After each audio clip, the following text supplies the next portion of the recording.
পশ্চিমবঙ্গ বিধানসভা নির্বাচন এপ্রিল 2026।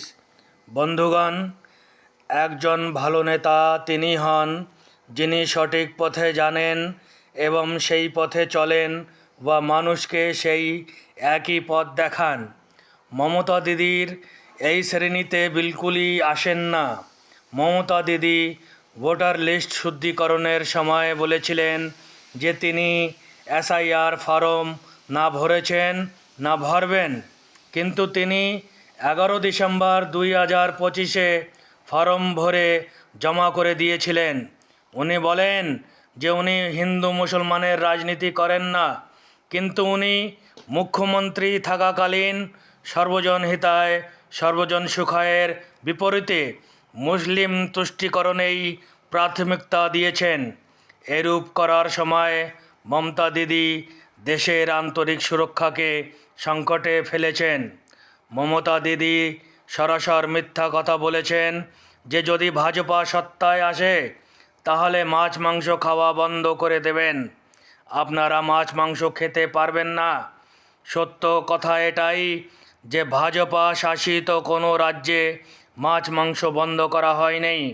বাংলাদেশ থেকে অবৈধ মুসলিম অনুপ্রবেশ ঠেকাতে কাটতারের কাজ ওনারাই অসহযোগিতায় কারণে এখনও পূর্ণ হয়নি। মমতা দিদি বাংলাদেশি মুসলিম অনুপ্রবেশকারীদের বাঙালি উৎপীড়ন বলে তাদের নাম পর্যন্ত উল্লেখ করেন না। এই বিজেপি শাসিত রাজ্যগুলিতে বসবাসকারী বাঙালিদের নিপীড়নের মিথ্যা অভিযোগ করেন। যখন পশ্চিমবঙ্গের বাদুইয়ার বাসিন্দা আবু বকরকে নবী মুম্বাইয়ের মাসি এলাকায় হত্যা করা হয়েছিল, তৃণমূল কংগ্রেসের এক্স হ্যান্ডেলে লেখা হয়েছিল যে দেশ জেগে ওঠার আগে আর কত বাঙালিকে হত্যা করা হবে। বিজেপি শাসিত রাজ্যে বাঙালি হওয়াই তার একমাত্র অপরাধ, অথচ তদন্তে আবু বকরের স্ত্রী ও তার প্রেমিকে হত্যার জন্য দোষী সাব্যস্ত করা হয়।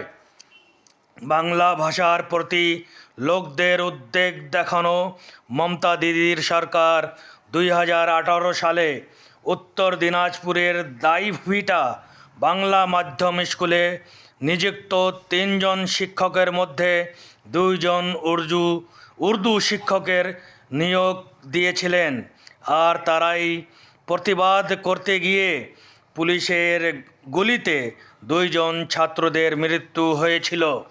মালদায় অনুষ্ঠিত একটি মহিলা ফুটবল ম্যাচ কেবলমাত্র এই জন্যে বাতিল করে দেওয়া হয়েছিল যে ওখানকার এক মৌলবি মহিলাদের ফুটবল খেলা ইসলাম ধর্মের বিরুদ্ধে বলে ফতোয়া জারি করেছিল। দুর্গাপূজার শেষে প্রতিমা বিসর্জন কার্যক্রম এবং ঈদের উৎসব একই দিনে পড়ার কারণে বিসর্জন কার্যক্রম হিন্দুদের অনুভূতিকে উপেক্ষা করে একদিন পরে করার নির্দেশ দেওয়া হয়েছিল, কারণ মুসলমান সম্প্রদায়ের তরফ থেকে এমনটাই করতে বলা হয়েছিল। মালদার কালিয়াচকের থানায় এক ভিডিও অফিসে কমপক্ষে 2 দর্জন হিন্দুদের গাড়ি এবং দোকান জ্বালিয়ে দেওয়া হয়েছিল।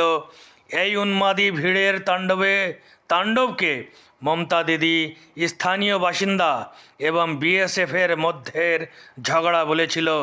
2023 সালের এপ্রিল মাসে রামনবমীর শোভাযাত্রায় ভীষণ সাম্প্রদায়িক ঘটনা ঘটেছিল। এই ঘটনার তদন্তের জন্য প্রাক্তন বিচারপতি জাস্টিস নরসিমহা রেড্ডির নেতৃত্বে এক কমিটি গঠিত হয়। এই কমিটি ঘটনার জন্য মমতা ব্যানার্জির 30 মার্চ 2023 সালের দেওয়া এক উস্কানিমূলক ভাষণকে দায়ী করেন। মমতা দিদি এই সম্পূর্ণ হিংসক ঘটনার সারা দোষ হিন্দুদের উপরই চাপিয়ে দিয়েছিলেন এবং মুসলমানদের এই বলে দায়মুক্ত করে দেন যে মুসলমানরা রমজান মাসে এমন কোনো অন্যায় কাজ করে না। এমনটা করতে গিয়ে তিনি ভুলে গিয়েছিলেন যে জিন্নার ডাইরেক্ট অ্যাকশন ডের আহ্বানে বাংলার বুকে যে হত্যাকাণ্ড চালানো হয়েছিল সেইটা ছিল রমজান মাসেরই 17তম রোজার দিন। পাকিস্তান 2026 সালের 16ই মার্চ রমজান মাসেই আফগানিস্তানের এক মাদকাসক্তি নিরাময় কেন্দ্রে হামলা চালিয়ে 400 জনের বেশি মানুষকে হত্যা করেছিল। মমতা ব্যানার্জির মতো পাকিস্তান কোনো অন্যায় করেনি, দেশ ওর জন্যেই। বুদ্ধিজীবীরা কখনো কল্পনাও করতে পারেননি এমন এক পশ্চিমবঙ্গের কথা, যেখানে বাংলাদেশ থেকে আসা মুসলমান অনুপ্রবেশকারীর ক্রমান্বয়ে এখানকার সম্পদ দখল করে নেবে এবং এখানকার অধিবাসীদের সঙ্গে দ্বিতীয় শ্রেণীর অধিবাসীর মতো ব্যবহার করা হবে। ভারতীয় সংবিধান অনুসারে কোনো রাজ্য সরকার সংসদ দ্বারা প্রণীত কোনো আইন বাস্তবায়ন করতে অস্বীকার করতে পারে না। মমতা দিদি জানিয়েছিলেন যে উনি পশ্চিমবঙ্গে সিএ বাস্তবায়ন করতে দেবেন না। এর অর্থ হলো তিনি বাংলাদেশের নিপীড়িত মতুয়া সম্প্রদায়ের লোকদের ভারতীয় নাগরিক হতে দিতে চান না।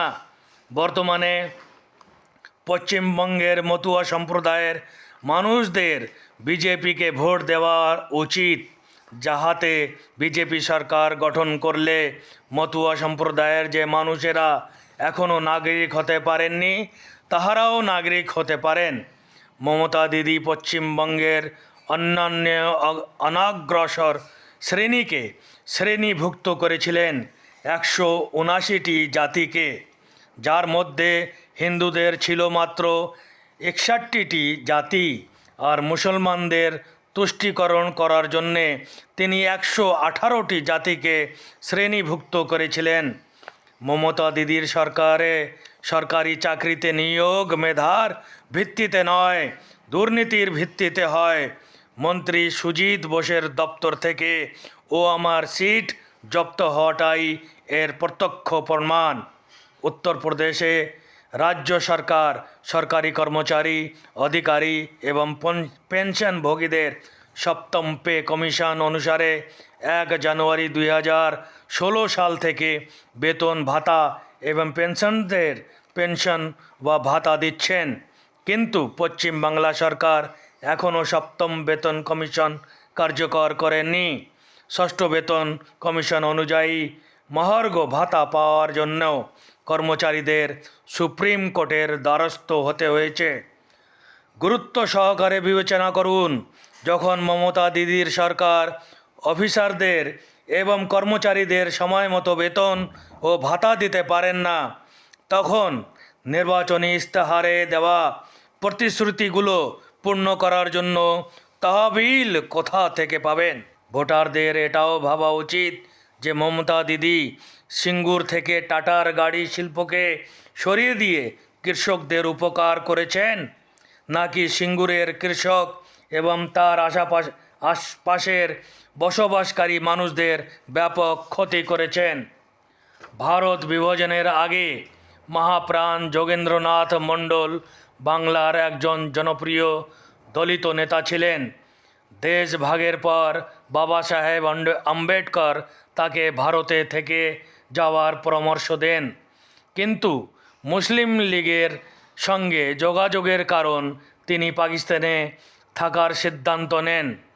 মহাপ্রাণ যোগেন্দ্রনাথ মণ্ডল পাকিস্তানের আইনমন্ত্রী নিযুক্ত হন। পাকিস্তানে দলিতদের সাথে সাথে অন্য সকল হিন্দুদের উপর অত্যাচার বন্ধ করতে পাকিস্তানি প্রশাসনের ব্যর্থতায় গম্ভীরভাবে মর্মাহত হয়ে তিনি 1950 সালের 8ই অক্টোবর আইনমন্ত্রীর পদ থেকে পদত্যাগ করে ভারতে ফিরে আসেন। দেশ ভাগের সময় পাকিস্তানকে বেছে নেওয়াকেই তিনি তার জীবনের সর্বচেয়ে বড় ভুল বলে মনে করতেন। মমতা ব্যানার্জি মুসলমানদের কাছে অর্জন করেন যে নির্বাচনে বিজেপিকে পরাজিত করার জন্যে মুসলিম ভোট যেন বিভক্ত না হয়, যারা ভারত মাতা কি জয় স্লোগান দেওয়া থেকে বিরত থাকেন, তারা যদি বিজেপিকে হারানোর জন্য ভোট দেন, তবে ভারত মাতা কি জয় বলা জনগণ কাউকে পরাজিত করার জন্যে নয়, বরং পশ্চিমবঙ্গের উন্নয়ন এবং আইন শৃঙ্খলার উন্নতি সুনিশ্চিত করার জন্য বিজেপির পক্ষে ঐক্যবদ্ধভাবে ভোট দেওয়াই এবং নিজেদের বিবেকের ডাকে ঐক্যবদ্ধভাবে ভোট দেওয়াই উচিত। মমতা দিদির বাঙালি অস্মিতার মিথ্যার প্রচারে এবং প্ররোচনায় পড়ে ভারত মাতা কি জয় স্লোগান দেওয়া জনগণ যদি ঐক্যবদ্ধ হয়ে বিজেপির পক্ষে ভোট না দেয়, তবে আপনাদের ভুলের মাসুল আপনাদের সন্তানদের ভোগ করতে হবে। আমাদের ঐতিহাসিক ভুল থেকে শিক্ষা নিয়ে তার পুনরাবৃত্তিকে এড়াতে হবে। আর এইবার ভারতীয় জনতা পার্টির সরকার গঠন করতেই হবে। প্রার্থনা করেন পশ্চিমবঙ্গের যেন যোগীজির মতো একজন মুখ্যমন্ত্রী পায়, যিনি পশ্চিমবঙ্গের উন্নয়নে মমতা দিদির দেওয়া প্রতিবন্ধকতা দূর করবেন। তিনি যেন সকলকে সন্তুষ্ট করেন, পশ্চিমবঙ্গকে দাঙ্গামুক্ত করেন এবং রাজ্যকে উন্নতির নতুন শিখরে নিয়ে যান। পশ্চিমবঙ্গ তাদের জন্য যারা ভারত মাতা কি জয় স্লোগান দেন, বাংলাদেশ থেকে আসা মুসলমান অনুপ্রবেশকারীদের জন্য নয়। এখন ভারত মাতার ডাক শুনুন। আমি পশ্চিমবঙ্গের বৈধ ও অবৈধ ভোটারদের মাধ্যমে মমতা ব্যানার্জির নেতৃত্বাধীনে তৃণমূল কংগ্রেস সরকারের অপকর্মী ও আচরণপনার 15 বৎসর ধরে সহ্য করেছি। এই সরকার আমাদের এক অবিচ্ছেদ অঙ্গ পশ্চিমবঙ্গকে নানা রূপে ছেদন করেছে এবং আমাকে অসীম যন্ত্রণা দিয়েছে। আমি আর মমতা ব্যানার্জির সরকারকে এবং তার অপকর্মী ব্যবহারের সহ্য করতে পারছি না।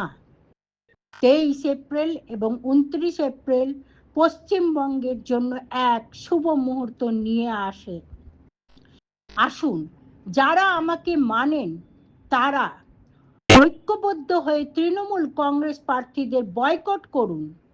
বাংলাদেশ থেকে আসা মুসলিম অনুপ্রবেশকারীদের বাংলাদেশে পুনরায় পাঠিয়ে দেওয়ার জন্য এবং মুসলিম অনুপ্রবেশ বন্দী করার জন্য বা পশ্চিমবঙ্গকে একটি উন্নত রাজ্য হিসাবে গড়ে তুলতে পদ্ম ফুলের বোতাম টিপে ভারতীয় জনতা পার্টিকে বিপুল সংখ্যাতে ভোট দিয়ে জয়যুক্ত করে সরকার গঠনের সাহায্য করুন। আর আপনার বিবেকপূর্ণ ভোটের জন্য গর্ববোধ করুন।